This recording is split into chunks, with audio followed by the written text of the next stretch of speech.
जय श्री हरि बोलो। सियावर रामचंद्र की जय, रामायण मैया की जय, वृंदावन कृष्ण चंद्र की जय। मंगल भवन अमंगल हारी, द्रवहु सुदशरथ अजर बिहारी। कवन सो काज कठिन जग माही, जो नहीं होते ताते तुम पाही। निज भ्रम नहीं समुझहि अज्ञानी, प्रभु पर मोह धरहि जड़ प्राणी। जथा गगन घन पटल निहारी, झापे भानु कह कुविचारी। चितव जो लोचन अंगुली लाए, प्रगट जुगल शशि तेहि के भाए। उमा राम विषयिक अस मोहा, नभ तम धूम धूरि जिमि सोहा। विषय करन सुर जीव समेता, सकल एक ते एक सचेता। सब कर परम प्रकाशक जोई, राम अनादि अवधपति सोई। जगत प्रकाश प्रकाशक रामु, मायाधीश ज्ञान गुण धामु। जासु सत्यता ते जड़ माया, भास सत्य इव मोह सहाया। रजते सीप महु भाषिमि रामा, जथा भानु करे बारिसिया रामा। यद्यपि मृषाति हूँ काल सोई रामा, भ्रम न सकई को उटार सिया रामा। यही विधि जग हरि आश्रित रही, यद्यपि असत्य देते दुख हई। जो सपने सिर काटे कोई, बिनु जागे ना दुख होई। जासु कृपास भ्रम मिटि जाई, गिरिजा सोई कृपाल रघुराई। आदि अंत को जासु न पावा, मति अनुमान निगम अस गावा। बिनु पद चलै सुनई बिनु काना, कर बिनु करम करई विधि नाना। आनन रहित सकल रस भोगी, बिनु बाकी बक्ता बड़ जोगी। तन बिनु परस नयन बिनु देखा, गहि घ्राण बिनु बासे अशेषा। असी तव भाति अलौकिक करनी, महिमा जासु जाई नहीं बरनी।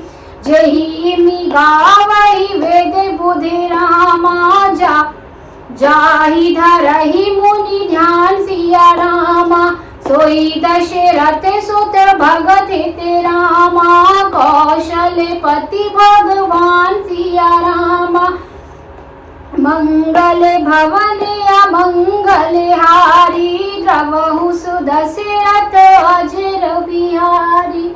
एक बार बोलो सियावर रामचंद्र की जय, रामायण मैया की जय। आइए अब जानते हैं इसके अर्थ को।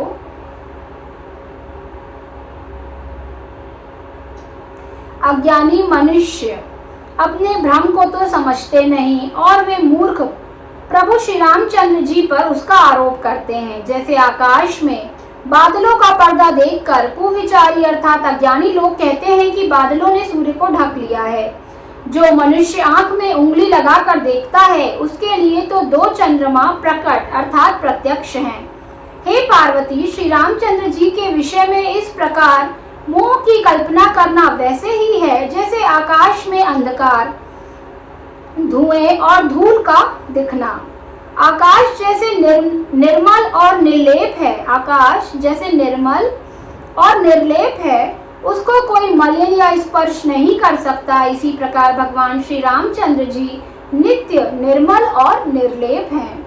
विषय इंद्रियों के देवता और जीवात्मा, ये सब एक की सहायता से एक चेतन होते हैं।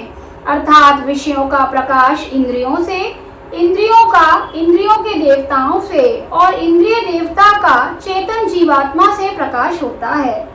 इन सबका जो परम प्रकाशक है अर्थात जिससे इन सबका प्रकाश होता है वह अनादि ब्रह्म अयोध्या नरेश श्री रामचंद्र जी हैं। यह जगत प्रकाश है और श्री रामचंद्र जी इसके प्रकाशक हैं। वे माया के स्वामी और ज्ञान तथा गुणों के धाम हैं, जिनकी सत्ता से मोह की सहायता पाकर जड़ माया भी सत्य सी भाषित होती है। जैसे सीप में चांदी की और सूर्य की किरणों में पानी की प्रतीति होती है, यद्यपि यह प्रतीति तीनों कालों में झूठ है, तथापि इस भ्रम को कोई हटा नहीं सकता। इसी तरह यह संसार भगवान के आश्रित है, यद्यपि यह असत्य है तो भी दुख तो देता ही है। जिस तरह स्वप्न में कोई सिर काट ले तो बिना जागे वह दुख दूर नहीं होता। हे पार्वती, जिनकी कृपा से इस प्रकार का भ्रम मिट जाता है वही कृपालु श्री रघुनाथ जी हैं, जिनका आदि और अंत किसी ने नहीं जान पाया। वेदों ने अपनी बुद्धि से अनुमान करके इस प्रकार नीचे लिखे अनुसार गाया है। वह ब्रह्म बिना ही पैर के चलता है, बिना ही कान के सुनता है, बिना ही हाथ के नाना प्रकार के काम करता है और बिना मुंह जीवा के ही सारे छहों रसों का आनंद लेता है और बिना ही वाणी के बहुत योग्य वक्ता है। वह बिना ही शरीर अर्थात त्वचा के स्पर्श करता है, बिना ही आंखों के देखता है और बिना ही नाक के सब गंधों को ग्रहण करता है अर्थात सूंघता है। उस ब्रह्म की करनी सभी प्रकार से ऐसी अलौकिक है जिसकी महिमा कही नहीं जा सकती, जिसका वेद और पंडित इस प्रकार वर्णन करते हैं और मुनि जिसका ध्यान धरते हैं, वही दशरथ नंदन भक्तों के हितकारी अयोध्या के स्वामी भगवान श्री रामचंद्र जी हैं। एक बार बोलो सियावर रामचंद्र की जय, रामायण मैया की जय, पवन पुत्र हनुमान की जय, वृंदावन कृष्ण चंद्र की जय, बोलो रे भाई सब संतों की जय। नमः पार्वती पते हर हर महादेव। जय जय श्री राधेश्याम। एक बार सभी जोर से बोलेंगे जय श्री राम जय श्री राम जय जय श्री राम।